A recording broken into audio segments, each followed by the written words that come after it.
மேற்கு தொடர்ச்சி மலையில் இருக்கக்கூடிய புனித ஸ்தலங்கள் புண்ணிய ஸ்தலங்கள் பற்றி தான் நம்ம இந்த எபிசோடில் பேச போகிறோம். பழங்காலத்திலிருந்தே கிமுவில் பார்த்தீங்கன்னா 1ஆம் நூற்றாண்டு 2ஆம் நூற்றாண்டு அந்த பகுதிகளில் இருந்தே மலைகள் கடவுளின் வசிப்பிடமாக கருதப்பட்டு போற்றப்பட்டு வழிபட்டிருக்காங்க. அதுலேயும் மலையையே கடவுளாக பார்க்குறாங்க. ஜப்பானில் இன்னும் ஒரு மலையை கடவுளாக பார்த்துட்டு இருக்காங்க.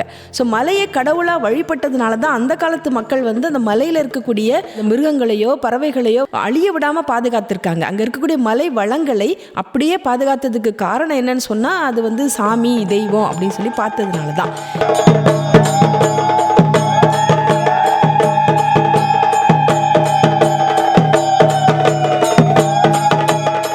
இந்த மேற்கு தொடர்ச்சி மலைகள் முழுவதும் ஒரு நூற்றுக்கணக்கான கோவில்கள் இருக்கு. முக்கியமான கோவில்கள் அதுவும். மலைகளின் மேல் கட்டப்பட்ட எண்ணற்ற குகைகள் இருக்கு. இங்க இந்து, பௌத்தம், ஜைனம் இந்த மரபுகளோட தொடர்புடைய நினைவு சின்னங்களும் அதிகமா இருக்கு. புனித யாத்திரை தலங்கள் சொல்றோம் இல்லையா, அந்த தலங்களும் இங்க அதிகமா இருக்கு. திரையம்பகேஸ்வர் அந்த ஆலயம் நாசிக் பக்கத்துல இருக்க கோதாவரியோடைய மூலத்துல தான் இந்த ஆலயம் அமைஞ்சிருக்கு. ராமாயணத்துல நாசிக் பக்கத்துல தான், அதாவது ராமாயணத்துல சீதையும் ராமனும் தங்கனதா சொன்ன ஒரு அந்த பஞ்சவடின்னு சொல்றோம் இல்லையா, அது நாசிக் பக்கத்துல கோதாவரி கரையில தான் இருக்குன்னு சொல்றாங்க. அதே மாதிரி கிருஷ்ணா நதி மகாபலேஸ்வர் பக்கத்துல வேணா, கருத்மதி, சாவித்ரி, காயத்ரி இந்த 4 நதிகளோட சேர்ந்து வருது. மகாபலேஸ்வர் அதாவது ஒரு சிவன் கோயில். அது மகாபலேஸ்வரர் மலைவாச ஸ்தலத்துல பிரதான வீதியிலிருந்து ஒரு 5 கிலோமீட்டர் தொலைவில் தான் இது அமைஞ்சிருக்கு. அவந்தி இது புனேவிற்கு வடக்கே 12 மைல் தொலைவில் இந்திராயணி ஆற்றின் கரையில் அமைஞ்சிருக்கு. புகழ்பெற்ற மகாராஷ்டிரா துறவி ஞானேஸ்வரருடைய சமாதி, அது சன்னதி எல்லாமே இங்கே தான் இருக்கு.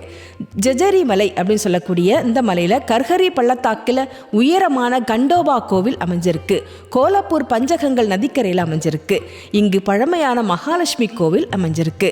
கோவாவில் பார்த்தீங்கன்னா சாயாத்ரி மலையின் அடிவாரத்தில் பழமையான இந்து கோயில்கள் நிறைய இருக்கு.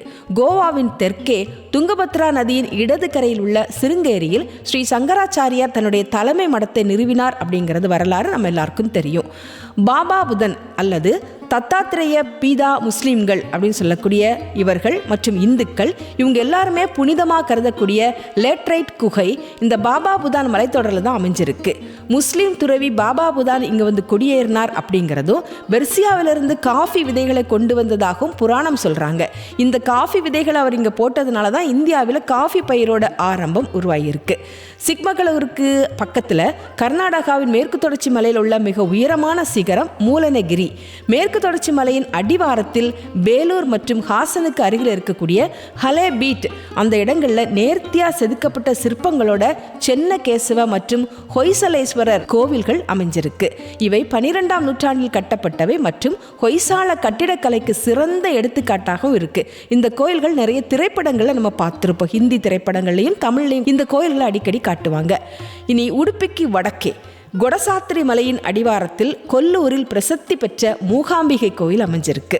இது இந்துக்களுடைய மிக முக்கியமான புண்ணிய ஸ்தலம். தினமும் அங்கே அதிகமான பக்தர்கள் வரக்கூடிய முக்கியமான ஒரு புண்ணிய ஸ்தலமாக இருக்கு மேற்கு தொடர்ச்சி மலையில்.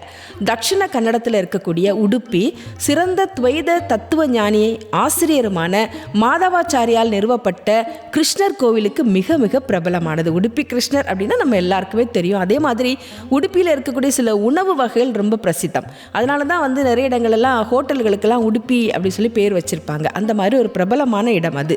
குமார பர்வதத்தின் அடிவாரத்தில் குக்கே சுப்பிரமணிய கோவில் தட்சிண கன்னடத்தில் தான் இருக்கு.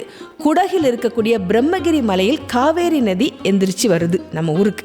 அதன் மூலமாக அந்த பிரம்மகிரி மலையில் அந்த தலக்காவேரியில் ஒரு சின்ன குளம் இருக்கு. அங்கே ஒரு சன்னதி இருக்கு. காவேரி தேவிக்கு ஒரு கோயில் இருக்கு. அதை தான் நம்ம தலக்காவேரி கோயில்னு சொல்கிறோம். அது காவேரி நதியே ஒரு பெண்ணாக உருவகிச்சு அங்கே ஒரு தேவியா வச்சு வணங்குறாங்க. பரசுராமருக்கும் சில சன்னதிகள் கொங்கன் மற்றும் மலபார் பகுதிகளில் இருக்கு. இதெல்லாம் நம்ம கொஞ்சம் வெளியில் தெரிகிற மாதிரி இருக்கக்கூடிய பிரசித்தி பெற்ற ஆலயங்களை பற்றி தான் பேசிகிட்டு இருக்கோம். இது தவிரவும் நிறைய சின்ன சின்ன கோயில்களும் இருக்குது. குன்றிருக்கும் இடமெல்லாம் குமரன் இருக்கும் இடம்னு சொல்கிற மாதிரி சின்ன சின்ன முருகன் கோயில்கள், சிவன் கோயில்கள் இதெல்லாம் மலையில் இருக்கும். அந்த மாதிரி விசேஷமான நிறைய கோயில்களும் இந்த மேற்கு தொடர்ச்சி மலையில் அமைஞ்சிருக்கு.